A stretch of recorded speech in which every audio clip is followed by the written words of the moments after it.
j'ai touché à tout. C'est vraiment... grâce à ça, j'ai pu obtenir plusieurs cordes à mon arc. J'ai fait de l'animation. J'ai fait des entrevues. J'ai fait un vox pop. J'ai fait une chronique. J'ai participé à différents niveaux, au niveau de la télé communautaire.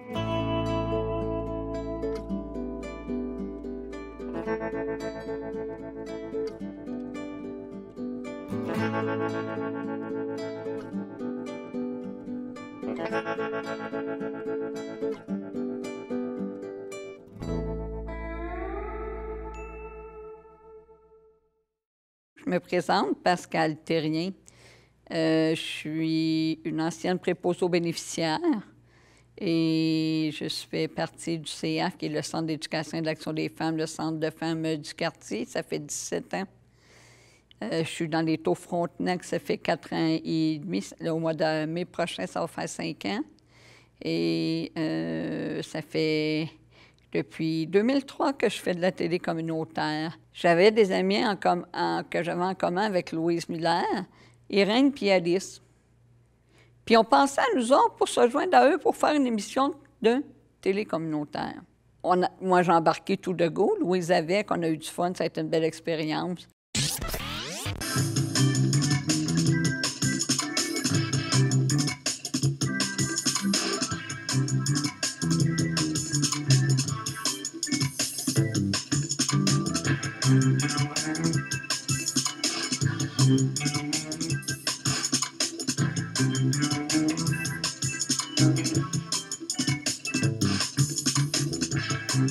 On a fait 4 émissions. Et moi, mon rôle à ce niveau-là, j'avais un Vox, imagine-toi donc. Il s'appelait le Vox à Pascal, je te le donne dans le mille.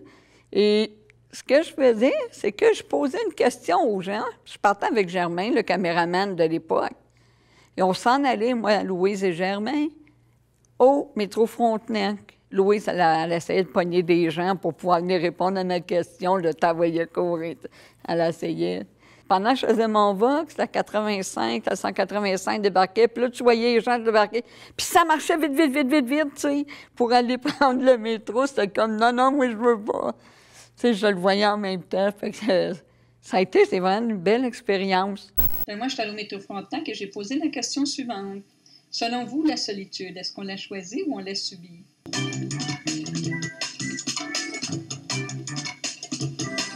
On l'a choisi. Pourquoi? Parce que moi, j'en ai un qui est solitaire, puis que du monde alentour, il n'aime pas ça, il va être tranquille. C'est son choix à lui. Et vous? Moi, ça dépend des journées. Qu'est-ce qui vous fait dire ça? Parce que des journées, quand je vais à la paix, je vais être solitaire. Je vais être solitaire, je ne veux pas avoir personne alentour pour aller à la tranquillité, pour avoir la paix. Je dirais que c'est un petit peu des deux. Pourquoi? Je dirais qu'on l'a choisi parce que des fois, on est peut-être des personnes un petit peu introverties, puis on n'aime pas se mêler aux autres. Des fois, on aime mieux être tout seul tant qu'à être mal à l'aise. Puis, ce qu'on l'a subi, je pense, la solitude, quand des fois, on est une personne un petit peu différente. Puis après, bien ça m'a amené à faire, comme j'aimais ça, bien, ça m'a amené à faire une autre émission. Si on s'en parlait.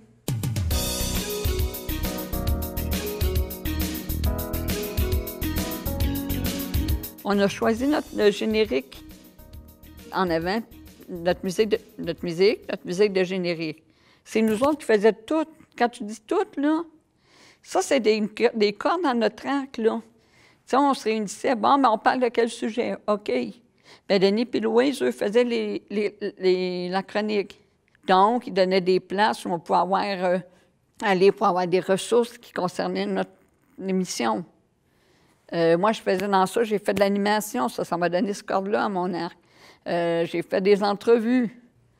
On a fait 20 émissions, mais moi, j'ai arrêté à la 15e, malheureusement, parce que j'ai fait une chute, je me suis fracturé la colonne, fait que je me suis en allée dans ma famille, fait que j'ai dû arrêter. Et je ris parce que lors de cette émission-là, on a eu un fun. Pas à peu près. Bonjour Pascal. Bonjour Lise. Place à Pascal et son invité. La 15e, c'était pour fêter nos 15 ans. Et là, on parlait. On avait un petit verre de vin, là, tu sais, qui... Tout d'un coup, Denis, il a renversé son verre de vin. Oh! Non! Oh, blooper, ouais! Ils vont trouver que la bouteille a vidé vite. Mes feuilles sont toutes... Oh, ouais. Les talons qui prennent le... Tu sais, c'est plein de moments cocasses de même, là, tu sais. Tu sais, c'était pas un job pour moi, là, tu sais, c'était une activité partagée avec des gens que j'aime, puis tu sais, ça allait au-delà. Les liens qui se sont créés avec les caméramans, avec tout ça, là, tu sais, puis vraiment, là, j'ai trouvé ça plate parce que j'ai dû arrêter. Mais j'ai pu recommencer.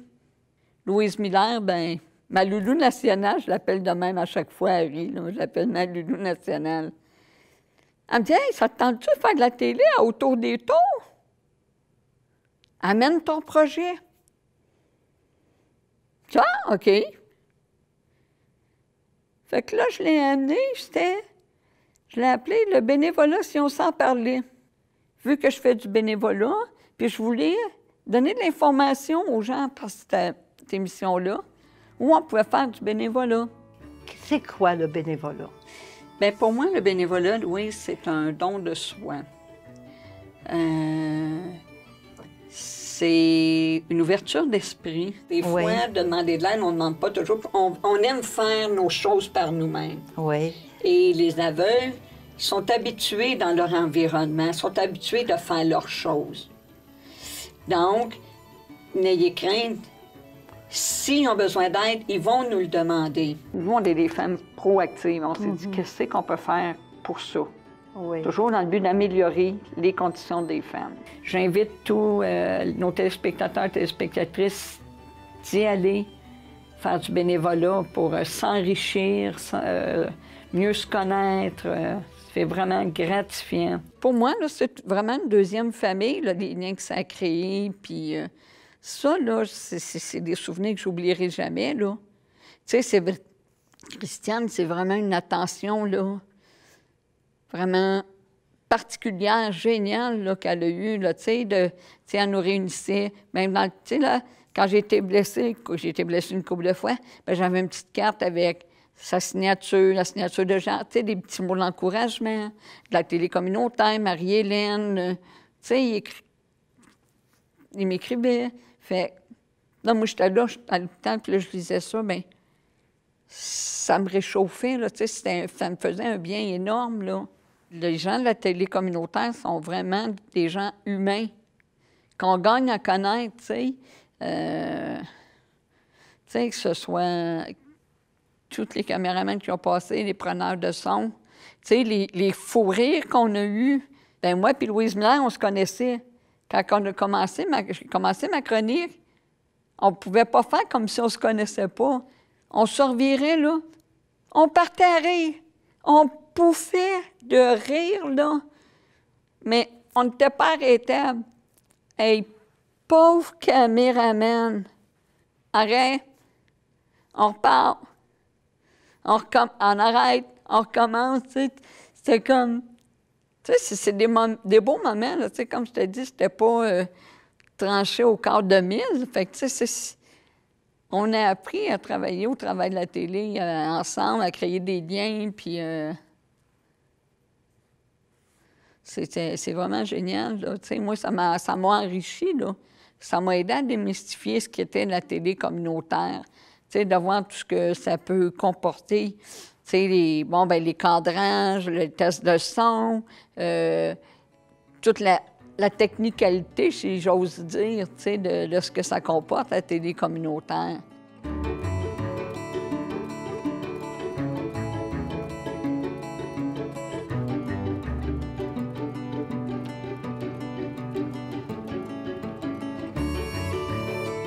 La télé communautaire, c'est important parce que, tu sais, ça te montre des choses que ça te montre pas à TVA Nouvelles, à RDI, LCN, tout ça.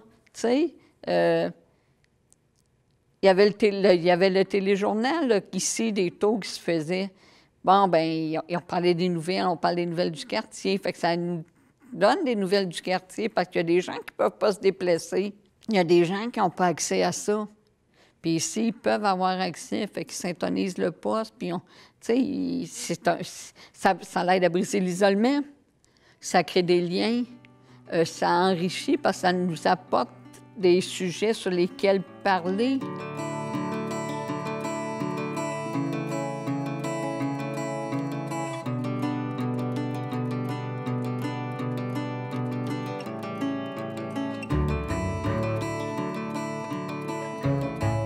Ce que j'aimerais souhaiter à TCF-TV pour les prochaines années, c'est une longue vie, une continuité. Pour moi, c'est important d'avoir la bonne information, l'information du milieu des gens d'ici. Pour moi, TCF-TV, c'est un autre côté de la télé qu'on ne voit pas assez souvent, selon moi. Je m'explique, c'est que tu regardes à LCN, RDI, tout ça. Oui, c'est beau, on a des nouvelles de d'autres côtés, de l'Iran, Irak, puis tout ça, ce qui se passe. On parle de la pandémie en masse. Mais, tandis qu'au niveau communautaire, il se fait de très, très, très belles choses. Tu sais, des groupes en alimentation qui aident des gens à survivre en leur portant à manger. Il y a des centres de femmes pour les questions de sécurité et tout ça, tout ce qui se fait envers les femmes.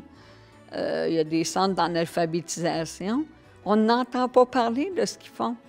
Tu sais, on a plein d'organismes ici dans le Centre-Sud. C'est important d'en parler.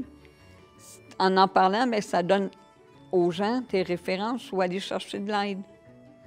Et c'est ce que fait, selon moi, la télé communautaire.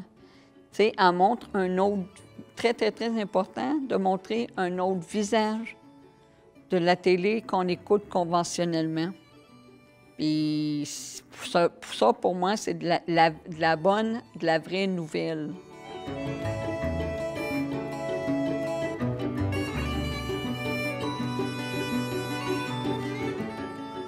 Je vous propose de revisiter les souvenirs de TCF-TV avec cet extrait d'Empreinte animé par Ronnie Sannen de 2013 à 2016, alors qu'il reçoit l'ex-joueur de l'Impact de Montréal, notre capitaine Patrice Bernier.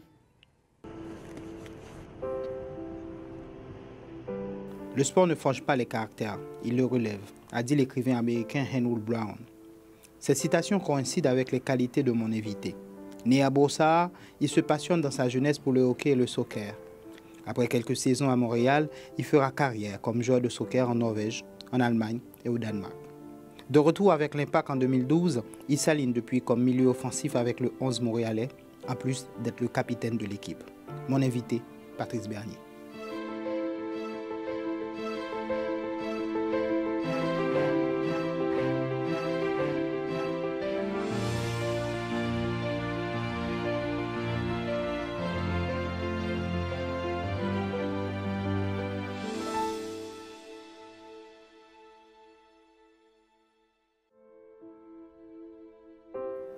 Merci de nous accueillir sur votre lieu de travail.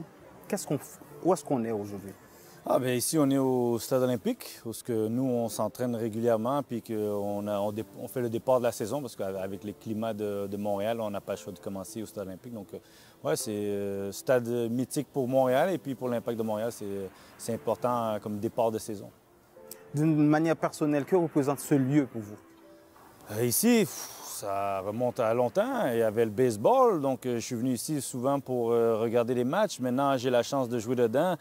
Puis souvent, quelquefois, ça le comble au départ de la saison 2012. Donc, ça a ravi des mémoires d'enfance, puis des souvenirs maintenant aussi de l'empreinte que je mets avec l'Impact de Montréal qu'on a mis depuis 2012 et ici dans l'enceinte. Vous avez fait carrière en Europe pendant une dizaine d'années, principalement en Scandinavie. En quoi une carrière au soccer en Europe est-il différent d'Amérique? Différent, bien, je ne suis plus à la maison. Je quitte tout le monde. Donc, il y a une autre langue à apprendre, une autre culture à apprendre, un autre type de football, parce que j'ai grandi ici, connaissant tout ce que j'ai appris ici, mais le reste, l'Europe, c'est toujours à la télé. Et rendu là, j'ai compris que c'est une autre étape, c'est un autre monde. Et fait que, ouais, arriver là, ça a été une belle expérience. Moi, j'ai vraiment adoré. Si c'était pas de l'Impact de Montréal de revenir à LMS, je serais pas vraiment resté là-bas, finir ma carrière là-bas.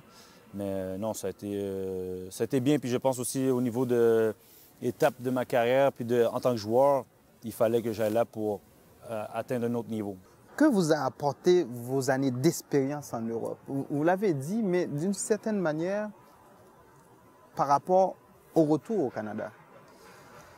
J'ai grandi en tant que personne. Je suis parti là, j'avais 22, 23 ans. T'es par toi-même.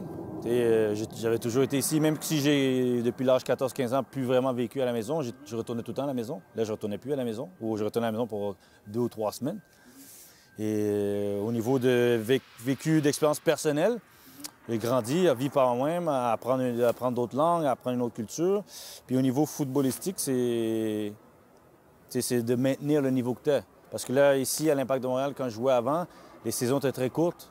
Je jouais pendant 4, 5, 6 mois, puis c'était fini pour 4, 5 mois. Il fallait que je trouve d'autres places pour aller jouer à l'intérieur de Montréal. Et là, tu joues sur une année complète, sur 10 mois, parce que tu dois jongler tes hauts, tes bas. Quand tu as des bas, tu n'as plus la famille. C'est coup de téléphone, mais c'est plus tu peux aller avec les amis pour sortir de cette bulle. Et les responsabilités, puis la pression, parce que quand maintenant que tu développes un nom aussi, où que tu dois performer, on s'attend à ce que tu fasses la différence. Donc, il y a tout ça à jouer. Fait que footballistiquement, puis grandir, j'ai eu la chance de jouer dans l'Europa League, de jouer contre des clubs comme Sporting Lisbonne, Galatasaray, RC Strasbourg. Il y a des choses que j'ai vécues que, juste comme j'ai dit avant, je voyais à la télé. J'aurais voulu avoir la Champions League, j'ai pas eu la chance, mais j'ai eu cette chance-là de jouer dans au moins l'Europa League. Donc, tu grandis, puis mon jeu a sûrement pris un cran parce que ça va plus vite, tu dois réagir, exécuter plus rapidement. Puis même si les joueurs ne sont pas aussi athlétiques ici, je veux dire, là-bas, les joueurs au niveau techniquement et tactiquement sont très adroits, donc il faut que tu sois à ton meilleur tout le temps. Parallèlement, vous avez fait partie à plusieurs reprises de la sélection canadienne. Racontez-nous ces expériences, ces différents types d'expériences. Ah, mais comme je l'ai dit, très jeune, le coach de l'équipe senior m'avait dit si je devenais... il fallait que je sois dans l'environnement professionnel pour un jour être à l'équipe nationale. Et après mes 3 ans à l'équipe nationale, dès que je suis arrivé en Norvège, j'ai été convoqué une fois. Et à partir de là, mes débuts ont commencé. J'ai commencé contre la République tchèque, qui était 3e au monde à ce moment-là. On a pris une sévère raclée 5-1. Mais pour moi, c'est là je jouais contre Pavel Nedved, qui était Ballon d'Or, ou qui allait devenir Ballon d'Or à ce moment-là. Et tu te dis, quand tu recommences, tu repars de... J'ai grandi à Montréal, dans un milieu que le soccer professionnel, c'était pas très réputé, c'était plus semi-professionnel. Puis d'un jour, jouer sélection nationale contre une sélection réputée, contre un joueur très réputé, ça commence de même. Puis j'ai joué contre l'Irlande, puis après ça, j'ai maintenant 51, 52 sélections. J'ai la chance de faire participer à des qualifications de Coupe du Monde, malheureusement jamais à une Coupe du Monde. J'ai eu la chance de jouer contre le Brésil, contre l'Espagne, contre le Portugal. J'ai joué contre Cristiano Ronaldo, Deco, Xavi. À ce moment-là, Robinho. Puis le Brésil, bon, comme j'ai dit, mon père, ça revers là. Quand j'ai joué contre eux, j'ai le maillot à la maison. La sélection m'a apporté beaucoup parce qu'au niveau international de jouer, la rigueur, puis c'est un autre niveau aussi, mais aussi d'avoir certains rêves réalisés. Jouer contre le Brésil. De jeunesse, en plus. Oui, oui. Jouer contre le Brésil, tu te dis, bon, il faut que j'aille à une Coupe du Monde. Parce que le Brésil va à la Coupe du Monde régulièrement, mais le Canada, quasiment jamais. Puis là, j'ai eu la chance de jouer contre eux, donc sinon, la sélection, ça m'a bien. Malheureusement, j'aurais voulu mieux performer puis qu'on ait une chance à la Coupe du Monde parce que je pense qu'on avait une très belle génération qui maintenant n'est plus là. Mais non, ça m'a amené à connaître le haut niveau puis à connaître les autres équipes nationales, à jouer contre le haut niveau de ce qui se fait à l'entour du monde. Qu'est-ce qui vous a poussé à revenir à l'Impact en 2012, en 2011, bien entendu? Bien, écoute, quand il y avait tous ces échos que l'équipe allait devenir rentrer dans la MLS, devenir une des nouvelles franchises dans la MLS, à ce moment-là, j'avais 31-32 ans. Puis bon, c'est sûr, j'avais déjà un nom ici, le monde dans la communauté de soccer me connaissait. Je n'étais pas nécessairement libre de contrat, mais tu te dis, si jamais tu veux revenir à la maison, finir ta carrière, est-ce que je veux revenir à 35 ou 36 ans, ou est-ce que tu es plus ou moins sur tes dernières jambes, puis tu ne sais pas dans quelles conditions que tu vas vraiment être? Et il y a une porte qui s'est ouverte. J'avais 31, 32, j'étais en très bonne forme.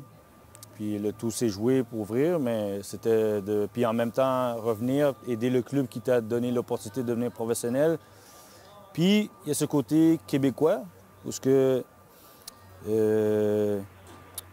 on ne parle pas beaucoup des joueurs québécois ou des joueurs canadiens en bien dans le monde du soccer. Et même du côté de nos amis américains.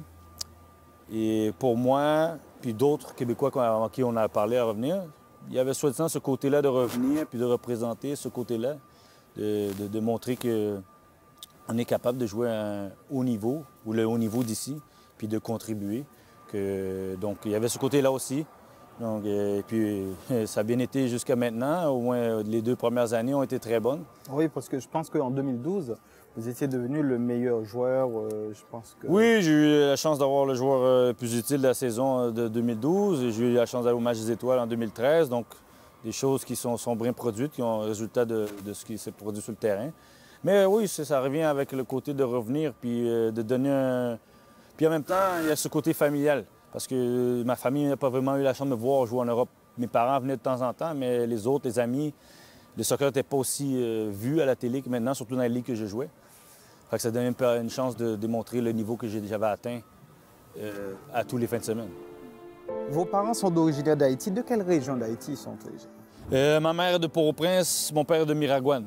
Donc, Miragouane étant un village plus petit, paysan, si on peut dire, et puis ma mère de la capitale. Et c'est sûr, des fois, dans le côté familial, ma mère, mon père, bon, il y a toujours des petites blagues. Tu viens de la campagne, puis tu viens de la grande ville. Et non, malheureusement, j'ai jamais été en Haïti. Côté, présentement, qui me joue un peu, parce que c'est les racines. C'est de ne pas connaître exactement qu'est-ce que mon père a vécu, qu'est-ce que ma mère a vécu.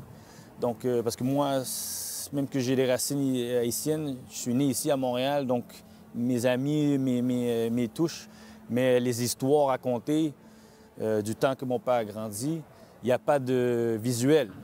Et ça, c'est quelque chose qui me dérange un peu, parce que je ne peux pas mettre une image sur qu'est-ce que mon père a été, puis d'où ce que je viens, mes racines à moi. Même si je considère que je suis autant québécois parce que c'est ici, mais il y a ce côté-là qui est... Est-ce que vous avez projet d'y aller?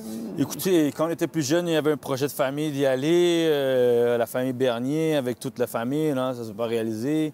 Et après ça, ben moi, ma carrière est allée, puis j'ai pas beaucoup de temps présentement, mais oui, j'aimerais... Là, je sais que je parle à Georges Larac, qui fait beaucoup de travail communautaire là-bas, et d'essayer d'aller, puis de mettre un pas. J'envoie des choses, des fois, là-bas, mais oui, il y a ce côté qui il y a un vide. Il y a ce vide-là. Puis il va être rempli un jour, puis aussi pour mes filles, parce que autant que les autres vont être nés ici, puis qu'ils vont être plus québécois encore que moi, autant que ça fait partie de leur racine, de leur histoire. Avez-vous, de loin ou de près, fait l'objet de discrimination raciale? Oui, ça arrive, ça arrive. C'est de tout petit, surtout plus au hockey, parce que, je ne vais pas le cacher, c'est un sport qui y a beaucoup moins de joueurs de couleur, et il n'y en avait pas beaucoup quand j'étais plus jeune, donc, et puis j'ai joué, et c'est arrivé. Là, à la fin, j'ai eu la chance d'avoir un entraîneur à ce moment-là qui était moitié noir, moitié blanc, mulâtre, et qui m'a bien protégé à ce moment-là, et qui m'a expliqué que souvent, dans cette facette-là, souvent, si on t'attaque, c'est parce qu'on a une petite peur de toi, c'est parce que tu fais quelque chose de bien. Si tu faisais pas quelque chose de bien, on te laisserait tranquille. Surtout par rapport au sport. C'est là que je l'ai vécu beaucoup plus par rapport au hockey. C'était pas énorme, mais c'est arrivé, je l'ai vécu. Donc, au soccer, c'est arrivé en Scandinavie, mais dans un match, je reste dans ma bulle, donc j'arrive à éliminer l'extérieur. Mais je sais qu'on m'a rapporté que c'est arrivé, puis ça arrivé flagramment à d'autres joueurs. Mais au hockey, je sais que je l'ai vécu plus parce que c'est arrivé face à face avec d'autres joueurs. Tandis qu'au soccer, j'ai pas vraiment eu ça.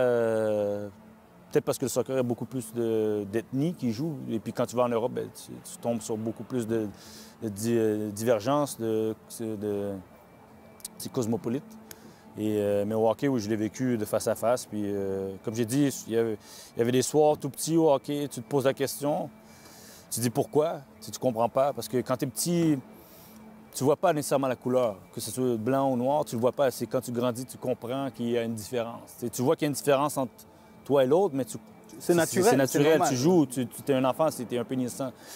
Puis quand tu le touches à 8, 9, 10 ans, puis tu joues au hockey, bien, tu comprends. Mais comme j'ai dit, j'avais un entraîneur j'ai eu la grande chance d'avoir un entraîneur qui m'a protégé, puis qui m'a fait comprendre parce que lui aussi a joué au hockey, puis qu'il a vécu, hein, soi-disant. Et ça m'a permis de passer cet obstacle-là, puis de ne pas le laisser de m'empêcher à grandir dans le monde du sport. Si vous aviez un message à passer aux jeunes de la communauté haïtienne, et ceux également issus de l'immigration, qu'est-ce que ce serait? Si tu as un rêve, travaille fort, que pas à cause que quelqu'un te ferme une porte, qu'il y en a d'autres, que c'est fini, qu'il y en a d'autres qui vont ouvrir, il y a toujours un autre chemin. Avoir une grande confiance en soi, parce que c'est ça qui fait la différence de pourquoi tu continues.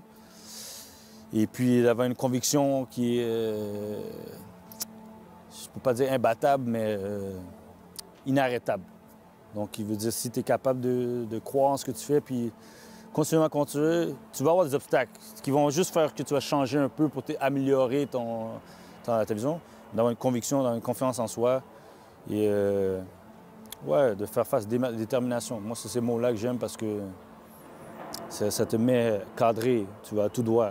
Il y a beaucoup de choses qui vont te mettre des obstacles, mais si tu as ces mots-là et tu continues, les choses vont arriver. Pas nécessairement comme tu le veux exactement, mais ça va arriver.